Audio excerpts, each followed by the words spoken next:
धरती से उस नील गगन का जितना ऊंचा कद होता है, वेद पुराणों में गुरुवर का उतना ऊंचा पद होता है।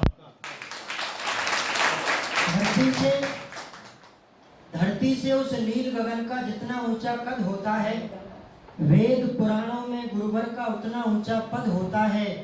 ब्रह्मा विष्णु महादेव भी जिनकी महिमा गाते हैं, आओ ऐसे परम ब्रह्म गुरुवर को शीश झुकाते हैं।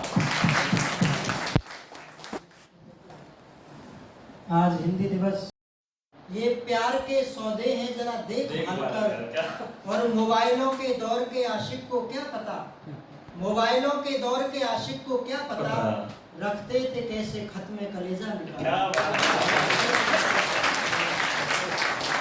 और मैं अपनी एक कविता पढ़ता हूँ सर मोबाइल पर। इसमें आपको हास्य लगेगा, लेकिन कहीं ना कहीं ये संकेत करेगी कि हम मोबाइल के द्वारा हम अपने अपनों से, अपने परिवार से, अपने संस्कारों से कितने दूर हुए हैं सर। एक बार आपकी ताली बजे तो मैं अपना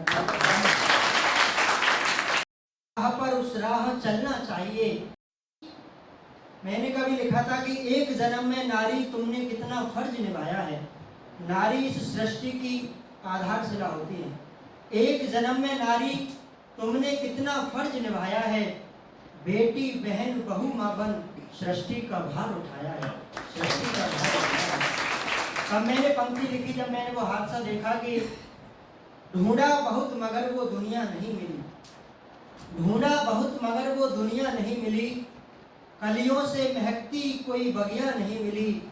हर रोज सभ्यता का संचार घट रहा है, इस दौर में सलामत बिटिया नहीं मिली, इस दौर में सलामत बिटिया नहीं मिली। बहुत बहुत आभार सर आपका। एक गीत गुरुदेव ने आदेश किया। यह इतनी विशेष होने के बावजूद भी आज उसे हमारे ही राष्ट्र में उसको इतना सम्मान नहीं मिला है जिसकी वो हकदार है। भारत में सबसे ज़्यादा हिंदी ही बोली जाती है। आप ये देखिए, जितने भी साउथ इंडियन है या कहीं का भी है, उसे कोई भाषा आती हो या ना आती हो, लेकिन टूटी फूटी हिंदी वो ज़रूर बोल लेगा। आपकी भाषा को भी समझ लेगा और अपनी भावनाओं को भी अपनी टूटी फूटी हिंदी के माध्यम से आपको समझा देगा। तो ये तो हमारी हिंदी भाषा का कद है कि जो नहीं जानता वो भी इसको बोल लेता है। दूसरा, आपका हिंदी भारत में सबसे ज़्यादा तो बोली ही जाती है। विश्व में ये तीसरे नंबर की भाषा है जो बोली जाती है। तो इस भाषा का इतना सम्मान तो बनता ही है। तो इस हिंदी दिवस के अवसर पर मैं थोड़ी कविता के माध्यम से कुछ कहना चाहूँगी।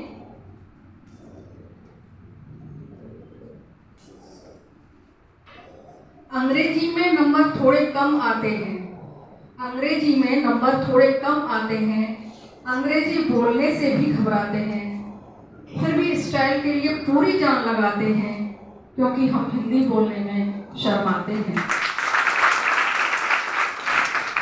एक वक्त था जब हमारे देश में हिंदी का बोलबाला था, माँ की आवाज़ में भी सुबह का उजाला था।